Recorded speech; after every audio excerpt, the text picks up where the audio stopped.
So, guys, it's fair to say that Trump always manages to surprise me. You know, even at this late date, you would think my skin is thick enough that, like, there's nothing he could do. No, wrong. He always finds a way to genuinely and sincerely shock me, even at this late date. So, look, when it comes to his corruption, you guys know the endless stories. You guys know, for example, he took tens of millions, maybe even hundreds of millions, we don't know the exact number, of dollars from Saudi Arabia for the Live Golf events. He has those events at his courses, I should say. How much is he getting from that? We know Jared Kushner got $2 billion from them. What are they giving Trump? Did they slip Trump a billy? Right? So massively corrupt. Saudi Arabia is going to get whatever the hell they want from him, right?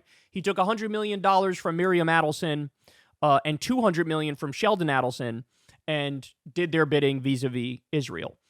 He didn't divest from his businesses at all in the first term, even though he said he would, which means there was all sorts of pay-to-play going on and all sorts of billionaires and foreign governments sending him money through his businesses. He's not even pretending this time to divest from his businesses. There's not even a kabuki theater show he's putting on.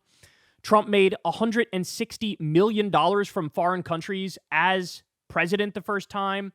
He was selling NFTs and has a crypto exchange and trading cards and selling watches for $100,000. Like, the list goes on, man. The list goes on of all the stuff. But I think since he feels so Teflon at this point and like he got away with the 91 crimes, now he's raised it even another level. Look at this from Wired. People are paying millions to dine with Donald Trump at Mar-a-Lago. Business leaders are paying as much as $5 million to meet one-on-one with the president at his Florida compound, sources tell Wired, while others are paying $1 million apiece to dine with him in a group setting. Is there anybody in the world that doesn't understand exactly what this is? Is there anybody in the world that doesn't get it? I would say no. I would say when you tell people that everybody understands what it is. Now, look, you can imagine a scenario that takes off the hard edges here, right? Where it's like, well, it's his first term. He's going to run again in his second term. He's doing this to raise for his campaign, right? You can't raise this much at a single time for your campaign. But you get the point. There's ways where you could craft this where, if the situation was slightly different, it actually wouldn't be as big of a red flag, right? But he's not running again. He can't run again.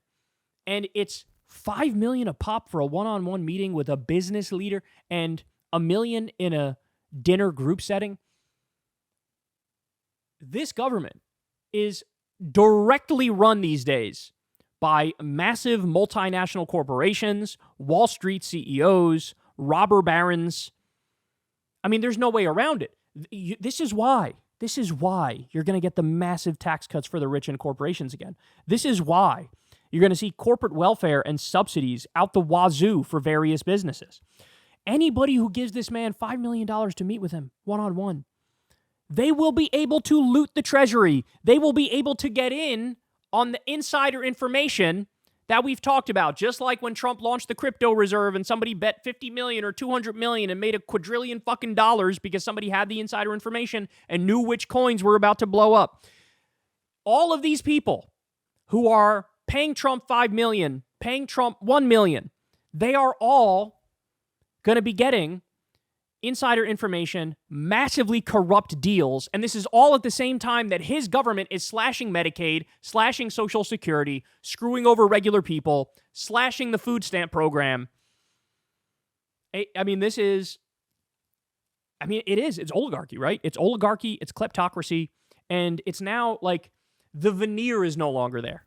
All right, you can't even make the argument anymore of like, well, maybe it's not, and democratically it's still kind of working. It's like, if you allow this, you are simply saying corruption is legal, bribery is legal, right? And whatever meager rules remain are fucking useless. They're useless. Guys, I've given this example 1,000 times, but Jimmy Carter had to sell his peanut farm because there were concerns, hey, if he owns the peanut farm, somebody could funnel in money through there. Then he's beholden to the person funneling in money. Now, I mean, it's laughable. The peanut farm thing is laughable.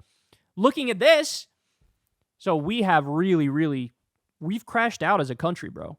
We have crashed out as a country. And I forget exactly what they said, but there was some sort of spin they tried to put on it, right? As if, bro, no, it's totally fine, bro. Like, they tried to do that, but there's just like, there's really nothing you could do. You can't put enough lipstick on this pig. You cannot put enough lipstick on this pig. It is way too obvious. It's way too overt. It's way too in your face.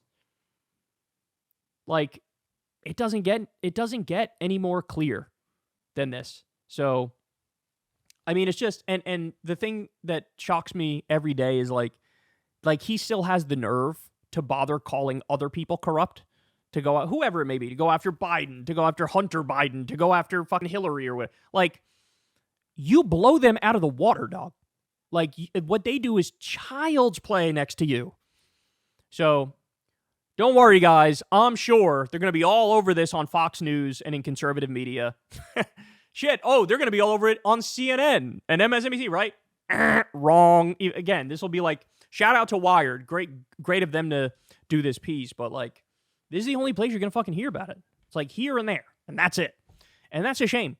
Because in a world that made sense, like, all of these things would be massive multi-day stories. Huge breaking news stories that gets the whole country talking about it.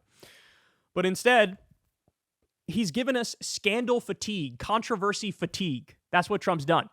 And so now he throws 100 things at you every day that are insane, so you have to focus on just like one or two of them, and he gets away with the rest of them. This is literally a plan from Steve Bannon. Steve Bannon came up with this idea that this is what you do. Throw 100 things at them. They can only focus on one or two. We get away with everything else, right? And here it is. Here it is. Nobody should let this slide. All right, guys, that's the show, y'all. I love y'all very much. You guys know the drill. Everybody, please click like and subscribe. That helps out a lot. Thank you to everybody who supports this show on Patreon. You could sign up as well below for Crystal Kyle and Friends on Substack. You probably don't want to miss that because we got a lot of great interviews. You'll get the full thing if you sign up. And yeah, that's all I got for you guys. I will talk to you later. Everybody have a great rest of your day. Peace. Hey, y'all, do me a favor and like and subscribe. It helps out big time in the algorithm. Click the bell as well for notifications when videos drop. And watch that video on screen right now. You know you want to.